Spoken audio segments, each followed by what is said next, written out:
भला हुआ मेरी माला टूट गई, मैं राम भजन से छूटी। भला हुआ मेरी माला टूट गई, मैं राम भजन से छूटी। मेरे सिर से टली बला, भला हुआ मेरी माला टूट गई, मैं राम भजन से छूटी। मैं राम भजन से छूटी।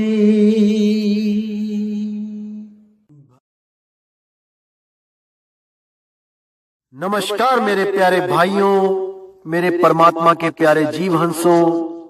मैं हमेशा मालिक से यही दुआ करूंगा कि आप सब मेरे भाइयों का विवेक पहले से ज्यादा और ज्यादा और ज्यादा से ज्यादा बढ़ता ही जाए। बस मेरे दिल की यही अरदास है कि ऐसी कोई चीज ना रहे जो आपको समझ ना आए। हर चीज आपको बिल्कुल क्रिस्टल क्लियर होती जाए। बस यही चाहूंगा मैं, यही अरदास करूंगा उस बंदी छोड़ से, उस परमपिता परमात्मा से कि वो आपके विवेक शक्ति में बढ़ोतरी करता ही जाए और ऐसा कोई भी अज्ञान ना रहे इस दुनिया में जो आपको 1% भी भ्रमित कर पाए। कुछ ना रहे ऐसा। आपका ये भाई आपकी पूरी मदद करने के लिए तैयार है।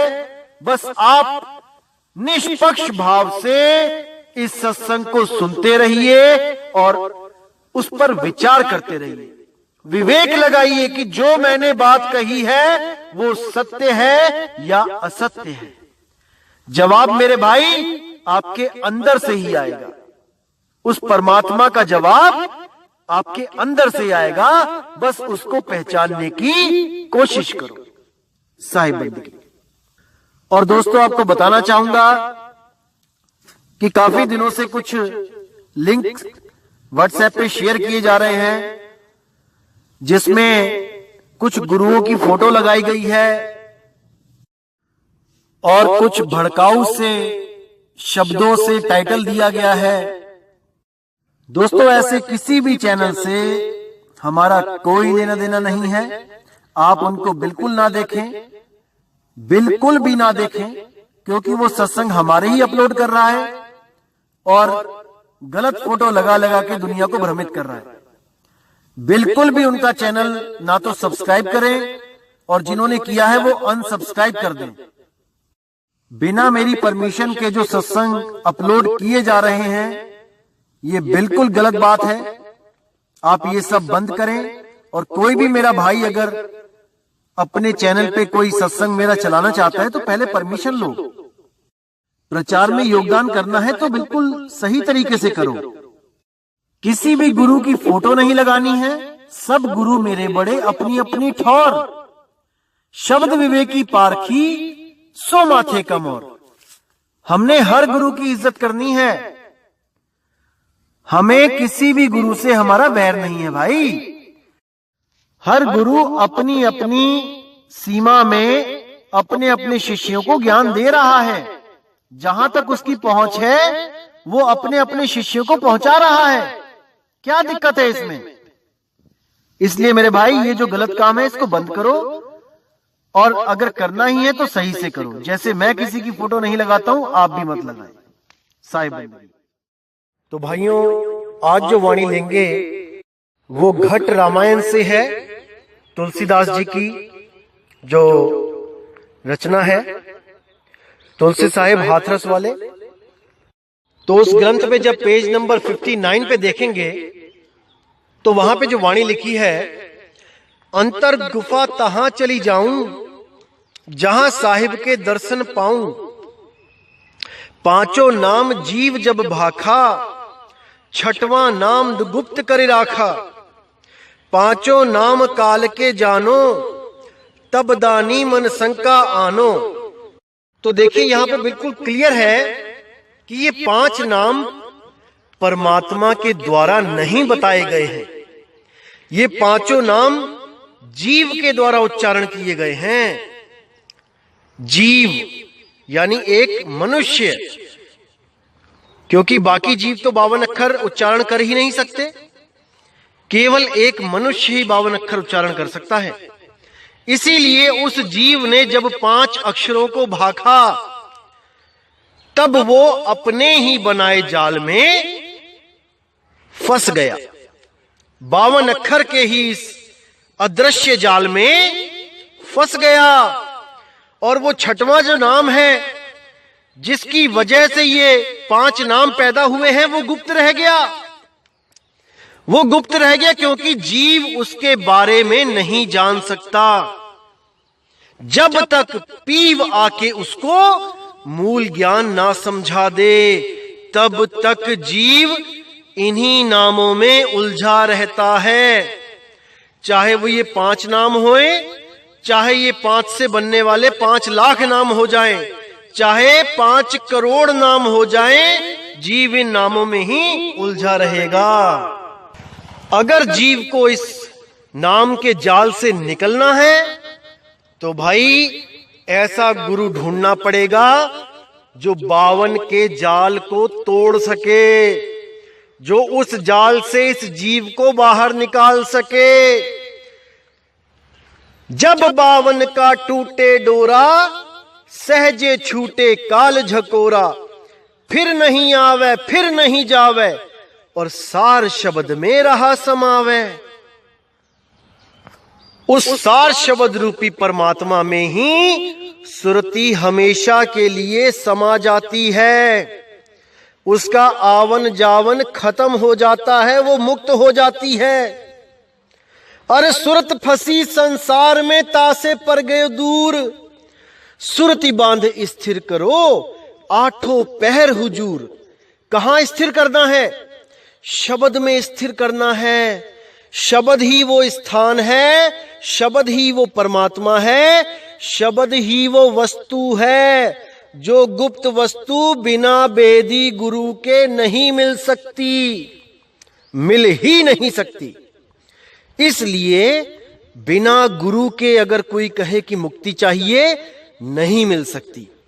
कितनी ही किताबें पढ़ लो, कितने ही ग्रंथ पढ़ लो, कितने ही वेद पुराण गीता भागवत बीजक कबीर मंसूर कबीर सागर जो मर्जी पढ़ लो, आप केवल शब्द ही पढ़ सकते हो।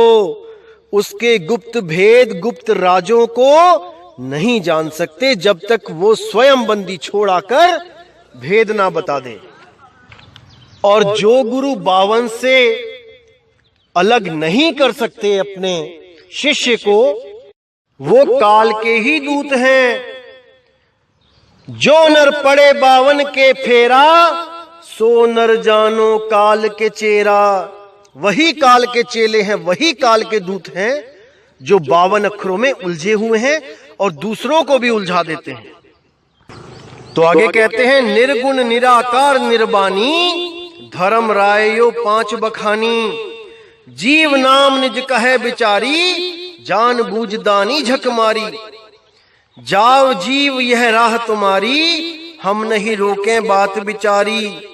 अब यहां क्लियर है कि जो निर्गुण निराकार, जो निरंजन है, ये जितने अधूरे गुरु हैं, ये सब उसी के साथ जोड़ते हैं कि परमात्मा निराकार है, परमात्मा निर्गुण है, ज्योति स्वरूपी है, इसी में उलझाते हैं। इसीलिए इनसे बचने के लिए कबीर साहब ने जो उपदेश दिया है कि ऐसे गुरुओं से भाई बच के रहो और केवल उस गुरु की शरण में लगो जो शब्द भेदी गुरु है, जो अक्षर भेदी गुरु नहीं है कि चंद अक्षरों के बने हुए नाम पकड़ा दिए अपने शिष्य को जीवन बर्बाद करने के लिए। नहीं भाई, ऐसा गुरु हमें नहीं चाहिए। कि नाम दे दिया ओम कलियम हरियम शरियम सोहम सत्यम, या दे दिया ज्योत निरंजन ओंकार आरंकार सोहं सतनाम, या पकड़ा दिया सतपुरुष अकाल मूर्त शब्द स्वरूपी राम, या पकड़ा दिया ओम नमो भगवते वासुदेवाय नमः, या पकड़ा दिया हरे कृष्णा हरे राम। कोई भी नाम अगर गुरु ने पकड़ा दिया तो समझ जाओ मेरे भाई कि आप 52 अक्षर में ही उलझा दिए गए हो। चाहे वो सत्य कबीर ही क्यों ना हो, सत्य कबीर का भेद जब तक नहीं मिलता मुक्ति नहीं हो सकती। लेकिन जब तक सत्य कबीर का भेद ना मिल जाए, इसको भी एक आसरा समझो। जब तक सत्य कबीर का भेद ना मिल जाए, जैसे कोई भी वस्तु जो आप ढूंढते हो, अगर उसका नाम पता है तो भाई 99% चांस होते हैं कि आपको वो वस्तु मिलेगी। और अगर कुछ ढूंढने लग जाओ और उसका नाम ही नहीं पता और कोई पूछे भी तो भैया क्या ढूंढ रहे हो, जब नाम ही नहीं पता तो क्या बताओगे कि क्या ढूंढ रहा हूं, वो नहीं मिल पाएगा। इसीलिए बोला है आदि नाम है सत्य कबीरा।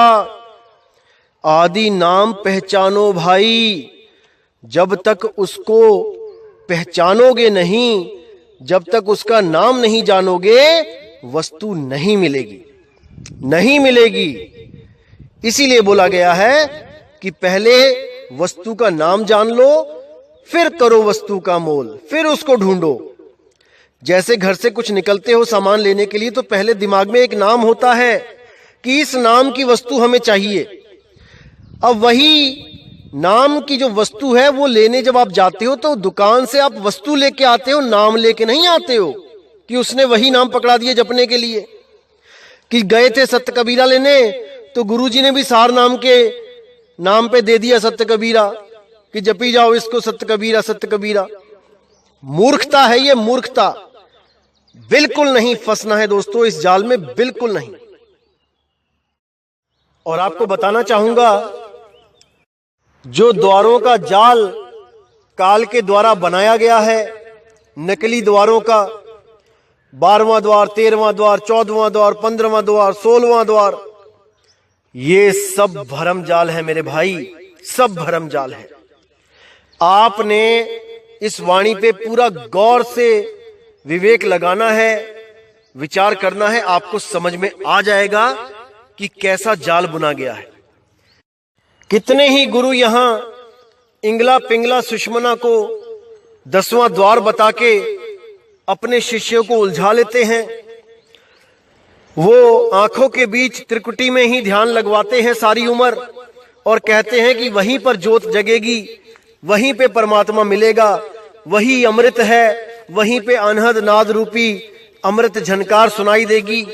इसी में अपने शिष्यों को सारी उम्र के लिए उलझा देते हैं और उनके शिष्य ये सोचते रहते हैं कि देखो हमारे कितने अच्छे भाग है जो हमें सतगुरु मिला। लेकिन बेचारे वो जीव वो नहीं समझ पाते कि उनको सतगुरु नहीं, उनको काल का दूत मिल गया है जो आपकी सुरती को उस त्रिवेणी के घाट में लगा के बैठा दिया है, जिसने जहां पर काल का वास है। करनैनो दीदार महल में प्यारा है में भी बोला गया है कि निज मन करत जहां ठकुराई सो नैनन पिछवाड़ा है। इन नैनों के पीछे निज मन यानी कि काल बैठा है। गलती से भी कोई आंखों के पीछे जो दरवाजा है उसमें परमात्मा ज्योत स्वरूपी ना समझ लेना। गलती से भी मत समझ लेना कि वहां ज्योत स्वरूपी परमात्मा बैठा है, नहीं तो आपको केवल और केवल निराशा ही हाथ लगेगी मेरे भाई। इसलिए इसको एक चेतावनी समझिए कि जो भी गुरु त्रिकुटी पे ध्यान लगाने को बोल देता है, जो 10वें द्वार को आंखों के पीछे बोलता है, इंगला पिंगला सुषमना को 10वां द्वार बोलता है, उस गुरु से सावधान हो जाओ मेरे भाई, सावधान हो जाओ। चाहे नाम कोई भी हो, चाहे वो सोहंग जपवा रहा हो श्वासों के द्वारा, चाहे वो 5 नाम जपवा रहा हो, चाहे 3 नाम जपवा रहा हो, अगर उसने त्रिकुटी में ध्यान लगवा दिया तो भाई अंत समय हाथ मलने के अलावा कुछ पल्ले नहीं रहेगा। इसलिए मेरे भाई वाणियों को समझो और उस असली दरवाजे की खोज करो जिसको शब्द द्वार बोला गया है, जो 11वां दरवाजा है और जो असली 10वें दरवाजे के पार है। वो आर नहीं है, वो शरीर के अंदर नहीं है। तो इस वाणी में हम देखेंगे कि कैसे काल ने जाल बना रखा है। कबीर साहब ने 10वें द्वार के पार 11वें द्वार का जिक्र किया है, वही सत्य है और सत्य से आगे जो चला जाता है उसके लिए कबीर साहब ने बोला है, आगे खोजे गिर पड़े, पीछे खोजे भुलाए, और सार शब्द से आगे खोजे बांधा जमपुर जाए। जो उस 11वें द्वार को यानी सार शब्द को छोड़ के कहीं और जाने की बात करता है, कुछ और ढूंढता है, वो मां के गर्भ में वापस आ जाता है। तो देखिएगा यहां पे वाणी क्या कहती है। द्वार भेद, प्रथम सहस कंवल में द्वारा, दूसर अकह कंवल के पारा, तीसर द्वार गगन के नीचे, चौथा द्वार अधर के बीचे, जहां बैठा कंदर काला, जिन्हीं बिछाया जग जम जाला, पंचम द्वार 10 दिस बाहिर, मन सब बैठा जग में जाहिर, भवर गुफा बिच 6वां द्वारा, कवल भवर तहां बसे नियारा, 7वां द्वार 10 के दहिना, 5 भूत सूत बिन सेना, 8वां मूल चक्र के माही, बैठा मूल मोह रसराही, 9वां द्वार ताल में होई, श्वासा पवन चलावे सोई, ये 9 द्वार काल के जाना, 10वां द्वार अधर बखाना, द्वारा चारी गुप्त गुहराई, जाने साध संत जिन पाई,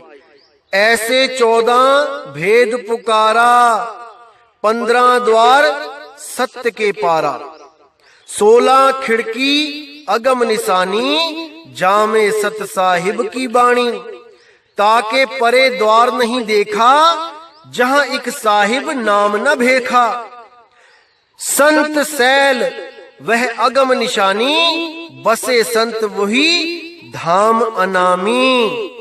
अब यहां पर इन्होंने बोल दिया कि भैया 10, 11, 12, 13, 14, 15 से बात नहीं बनेगी, 16 द्वार हैं, 16 खिड़की हैं।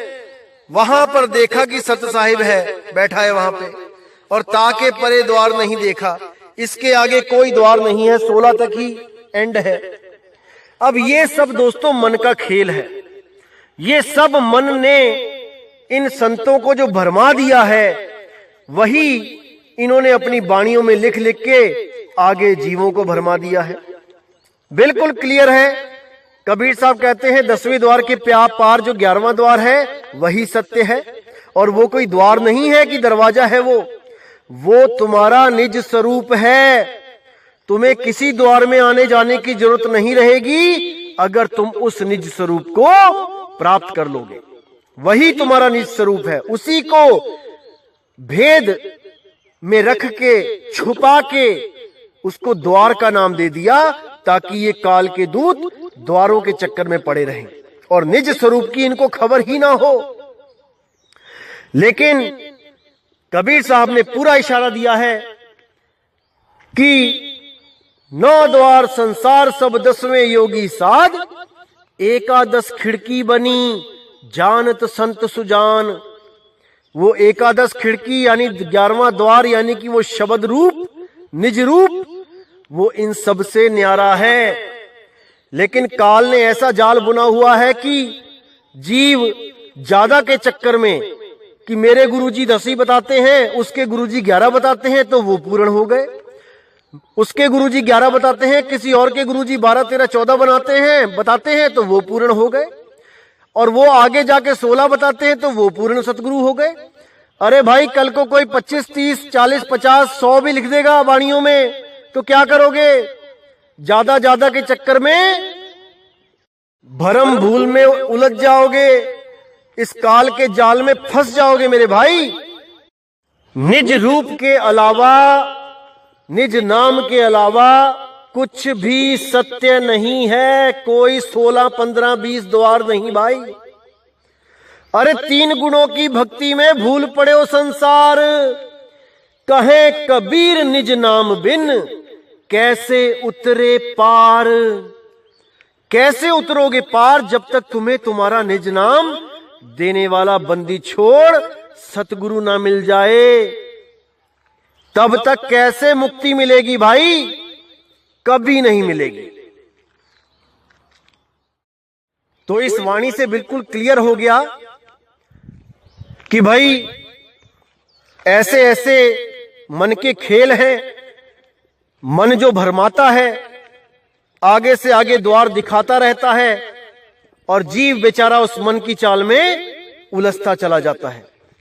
इसने बड़े बड़े संतों को नहीं छोड़ा भाई, इसने बड़े बड़े भक्तों को नहीं छोड़ा, किसी को नहीं बख्शता। ये असल में इस मन का जो जाल है वो केवल ये है कि ये आपको कल्पनाओं में जीना सिखाता है। जैसा आपको गुरु मिलेगा, जैसा ज्ञान आपके दिमाग में फीड कर दिया जाएगा, ये मन वैसी ही कल्पनाओं का दृश्य तुम्हारे सामने रख देगा। अगर तुम्हें ऐसा गुरु मिल जाए जो कहे कि परमात्मा के 4 सिर हैं, 8 हाथ हैं, और आप अगर उस पर दृढ़ विश्वास कर लो तो भाई आपको ध्यान में ऐसा ही परमात्मा दिखने लग जाएगा जिसके 4 सिर और 8 हाथ हैं। और आप खुद गवाही दोगे कि हां गुरुजी, जो आपने बोला है बिल्कुल सत्य है। मैंने देखा है, जैसे आज के टाइम में जो गुरु बैठे हुए हैं वो क्या बताते हैं शिष्य को कि सतलोक चलो, वहां पर सोने की सड़कें हैं, खजूर है, काजू है, किशमिश है, हीरे पन्ने मोती लगे हैं दीवारों में, वहां पे विमान खड़े हैं, अपने अपने घर पे एक एक विमान मिलेगा सबको। और जैसी कल्पनाओं में जीव को डाल दिया जाता है, वो जीव वैसी ही कल्पनाओं में जीने लगता है।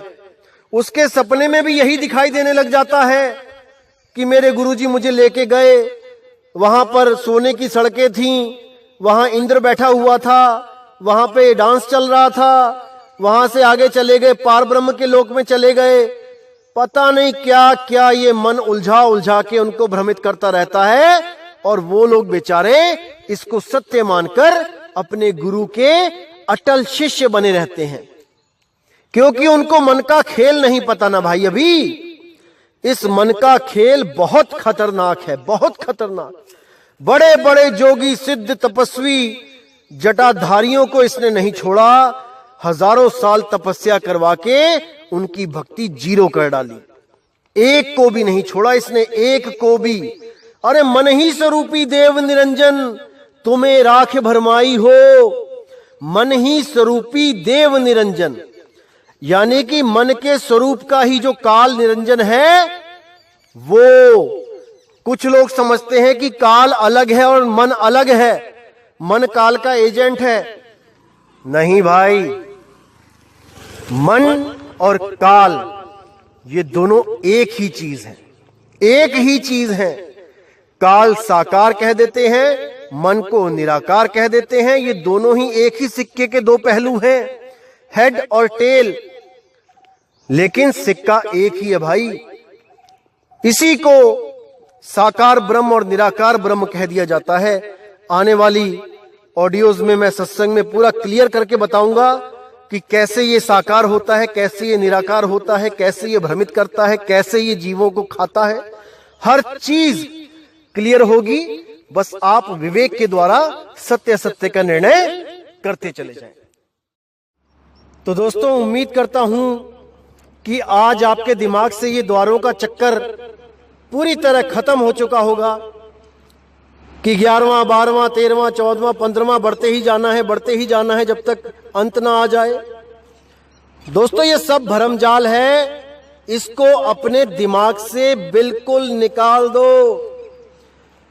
और जो भी संत आपको तुलसी साहिब जी की वाणी दिखाकर इंगला पिंगला सुषमना के द्वार में जाने के लिए जो इशारा कर दे गुरु, समझ जाना दोस्तों वो काल का ही दूत है।